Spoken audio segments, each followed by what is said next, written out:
এইমাত্র গ্যাজেট সংশোধন। নতুন বাজেটে যুক্ত হল 100% পেনশন সুবিধা ও গ্রিড সংখ্যা পরিবর্তন। শেষ পর্যন্ত আজ প্রধানমন্ত্রী তারেক রহমান সকলের সঙ্গে আলাপ আলোচনা করার মাধ্যমে এই সিদ্ধান্ত নেয়। তবে অর্থ মন্ত্রণালয়ের একাধিক সূত্র এই বিষয়গুলো নিয়ে নতুন সিদ্ধান্তের কথা জানিয়েছেন।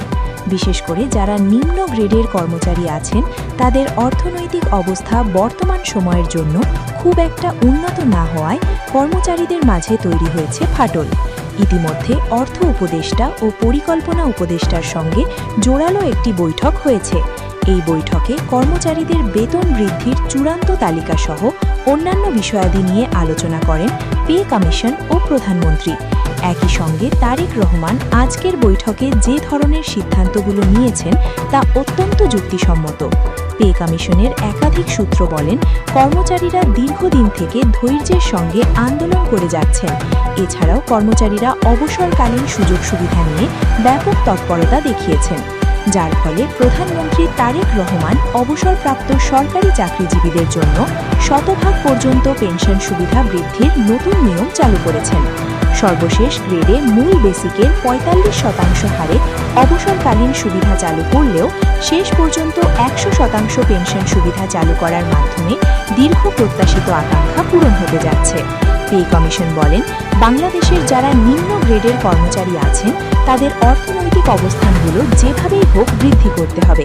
কেননা যদি আমরা তাদের অর্থনৈতিক অবস্থানগুলো যথাযথভাবে বৃদ্ধি করতে সক্ষম না হই তাহলে সরকারি চাকরিজীবীদের মাঝে বৈষম্য থেকেই যাবে, যা কোনোভাবেই একটি দেশের অর্থনৈতিক উন্নয়নের গতি ফেরাতে সক্ষম নয়। যারা এখনও চ্যানেলটি সাবস্ক্রাইব করেননি তারা সাবস্ক্রাইব করুন।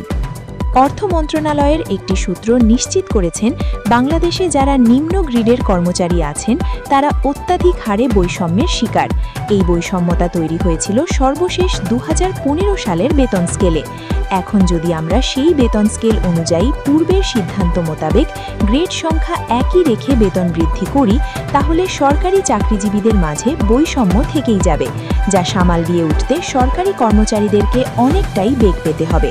যার ফলে শেষ পর্যন্ত সকলের মতামত ও সচিবদের পরামর্শক্রমে গ্রেড সংখ্যা পরিবর্তনের নতুন সিদ্ধান্ত নিয়ে কাজ করেন তারেক রহমান। তবে অর্থমন্ত্রী ও পে কমিশন স্পষ্ট বার্তা দিয়েছেন, আগামী বাজেটে অবশ্যই সরকারি চাকরিজীবীদের জন্য গ্রেড পরিবর্তন করা হবে, কিন্তু সংশ্লিষ্ট ব্যক্তিবর্গ গ্রেড ভিত্তিক তালিকা প্রস্তুতির বিষয়টি সম্পর্কে এখন পর্যন্ত অবগত নয়। তাদের ভাষ্যমতে, আমরা তালিকা পর্যালোচনা কমিটির সঙ্গে বৈঠক করার মাধ্যমে সংশোধন করব, কেননা এখন এটি বাস্তবায়ন করতে হলে যে পরিমাণ বাজেট সংশোধন করা প্রয়োজন তা পূর্ণাঙ্গভাবে কুলিয়ে ওঠা সম্ভব নয়। যার ফলে আগামী বাজেট সংশোধনের আগেই এই বিষয়টি নিয়ে আলোচনা করা হবে।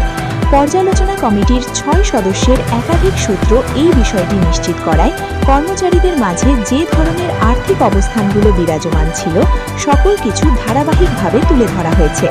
এছাড়াও কমিশনের চেয়ারম্যান জাকির আহমেদ খান বলেন, বাংলাদেশের সরকারি কর্মচারীরা ২০১৫ সালের পর থেকে বৈষম্যের শিকার হলেও তারা অস্বাভাবিক পরিস্থিতি তৈরি করেনি, যার ফলে প্রধানমন্ত্রী স্বয়ং কর্মচারীদেরকে প্রশংসনীয় বলে মন্তব্য করেন। তাই শেষ পর্যন্ত আজ সচিবদের মতামতকে ঘিরে নতুন গ্যাজেট প্রকাশের চূড়ান্ত ইতিবাচক ধারণা দেন। দয়া করে চ্যানেলটি সাবস্ক্রাইব করে ভিডিওটি কন্টিনিউ নতুন করুন। অর্থমন্ত্রী আমির খসরু বলেন, বাংলাদেশের অর্থনৈতিক অবস্থাগুলো বর্তমান সময়ে প্রকট আকার ধারণ করছে। যদিও এটা স্বাভাবিক একটি প্রক্রিয়া, তবে বিশ্ববাজারে অর্থনৈতিক অস্থিরতা বাংলাদেশের সরকারি চাকরিজীবীদের বেতন বৃদ্ধিতে ব্যাপক সংকটময় পরিস্থিতি তৈরি হয়েছে। বিশেষ করে যারা নিম্ন গ্রেডের কর্মচারী আছেন তারা অর্থনৈতিকভাবে ব্যাপক সমস্যায় জর্জরিত থাকলেও চূড়ান্ত গ্যাজেট প্রকাশে যে ধরনের পদক্ষেপ নেওয়া প্রয়োজন সকল পদক্ষেপ নেওয়ার নতুন সিদ্ধান্ত নেয় তারেক রহমান। তারেক রহমান ও অর্থমন্ত্রী আমির খসরুর চূড়ান্ত দিক নির্দেশনা নিয়েও অভ্যন্তরীণভাবে একটি বৈঠক অনুষ্ঠিত হয়, যেখানে কর্মচারীদের গ্রেড ভিত্তিক তালিকা ১৫টি রাখার বিষয় নিয়ে আলোচনা করেন তারেক রহমান।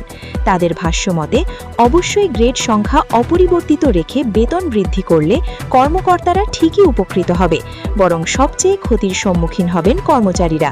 তাই এই দিকটি প্রাথমিক দিক থেকে জোরালোভাবে উঠে আসায় শেষ পর্যন্ত গ্রেড পরিবর্তন পরিবর্তন করে 15টি রাখার দারুণ সিদ্ধান্ত আসে। কমিশন সহ একাধিক সূত্র এই বিষয়টি নিশ্চিত করায় দীর্ঘ প্রত্যাশিত নবম জাতীয় বেতন স্কেল কার্যকর ঘোষণা এলো, যা দিয়ে সরকারি চাকরিজীবীদের দীর্ঘদিনের প্রত্যাশিত সকল সমস্যার সমাধানের নতুন পথ সৃষ্টি হয়। ভিডিওটি শেষ করার পূর্বে চ্যানেলটি সাবস্ক্রাইব করুন,